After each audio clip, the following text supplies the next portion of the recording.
शब्दादि विषयों का निरंतर चिंतन करने से उन विषयों में चिंतनकारी पुरुष की आसक्ति उत्पन्न हो जाती है।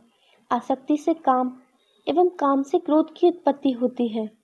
क्रोध से सम्मोह, सम्मोह से स्मृति का नाश, स्मृति नाश होने से बुद्धि का नाश और बुद्धि नाश होने से सर्वनाश होता है, अर्थात वह पुनः भवसागर में पतित हो जाता है। किंतु संयमित पुरुष राग द्वेष से रहित होकर अपने वश में की हुई इंद्रियों के द्वारा यथा योग्य विषयों को भोगने पर भी प्रसन्नता प्राप्त करते हैं। प्रसन्नता प्राप्त होने पर उन विधेय आत्मा पुरुष के सभी दुख दूर हो जाते हैं और उन प्रसन्नचित व्यक्ति की बुद्धि शीघ्र ही सर्वतोभावेन अभिष्ट प्राप्ति में स्थिर हो जाती है। अवशीभूत मन वाले पुरुष की आत्म विषयणी बुद्धि नहीं होती है। वैसे बुद्धिहीन पुरुष को परमेश्वर का ध्यान नहीं होता है तथा ध्यान रहित व्यक्ति को शांति नहीं मिलती है।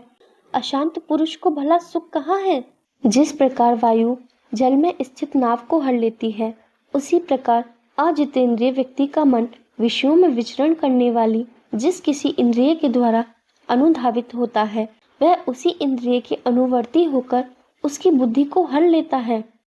अतएव हे महाबाहो, जिनकी इंद्रियां इंद्रिय ग्राह्य विषयों से सब प्रकार से निग्रहित है, उनकी बुद्धि स्थिर है, अर्थात वे स्थित प्रज्ञ हैं।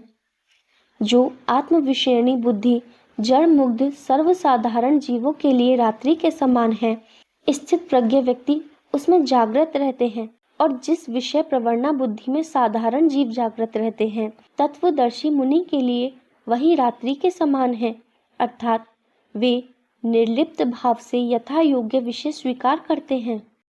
जिस प्रकार अनेक नदियों का जल परिपूर्ण और अचल प्रतिष्ठा वाले समुद्र में बिना कोई शोभ उत्पन्न किए हुए प्रवेश करता है, उसी प्रकार सभी कामनाएं स्थित प्रज्ञ पुरुष में बिना कोई विकार पैदा करते हुए ही उनमें प्रविष्ट हो जाती हैं।